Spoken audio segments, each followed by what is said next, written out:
One of the tools that we use from time to time is called a right of occupancy trust.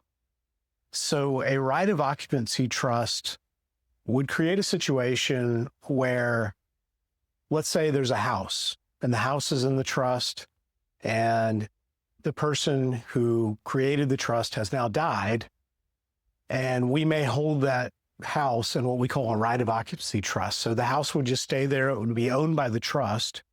And then someone would have the right to continue occupying that house. And there's usually a whole bunch of instructions that go along with that. Who's going to pay the homeowner's insurance? Who's going to pay the utilities?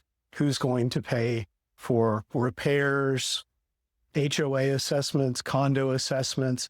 What happens if a hurricane comes along and damages the house or completely blows it away? Who's going to get the insurance money?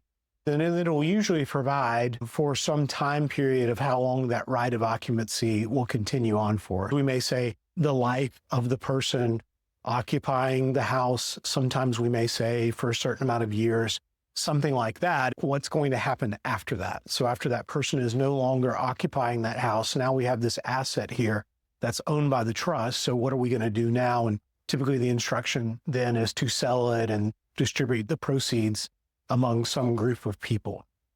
What are some typical cases that we use a right of occupancy trust? We typically look for that whenever we have a situation where we have someone living in a property, so we don't necessarily want them owning the property. Scott is the example I use a lot in the seminar.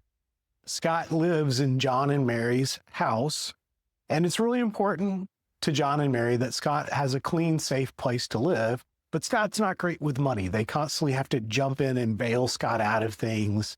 So they want Scott to be able to live there, but they don't really trust him to own the house. So what they do is they give Scott a right of occupancy. They say after our death, Scott has the ability to continue to live in the house, but he won't own it. So that's a really good example. Whenever there's somebody that's maybe financially dependent on someone because they're living in a property, that might be what we want to do. We don't necessarily want the death of someone to result in them getting kicked out of their house, but at the same time, we may not really trust them to have full ownership of the property.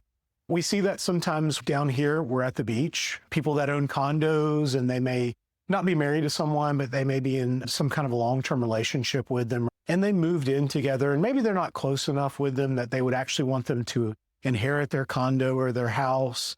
But at their death, they don't necessarily want them immediately kicked out. So in that situation, sometimes we may use a right of occupancy trust to say that person's going to have a couple years to move out. Maybe we're not going to allow them to live there for their lifetime, but maybe we're going to give them maybe a couple of years to figure out their next situation.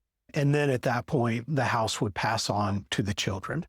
Another time that we use it, we are in a time of different family situations. And occasionally I will meet with clients who may own the house that their parents live in.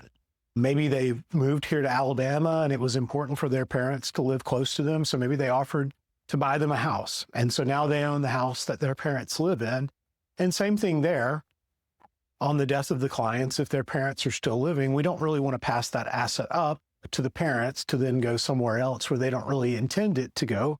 But at the same time, we don't want a situation where the parents are at risk. These are probably aging elderly parents. We don't want them at risk of getting kicked out of their house. So there again, that's a good time when we will use a right of occupancy trust to say, well, on the death of the clients, if their parents are still living, then their parents would receive a right to occupy that house to continue living there. And then on their death, then it would now go down to the client's children and probably sold and the proceeds divided among them.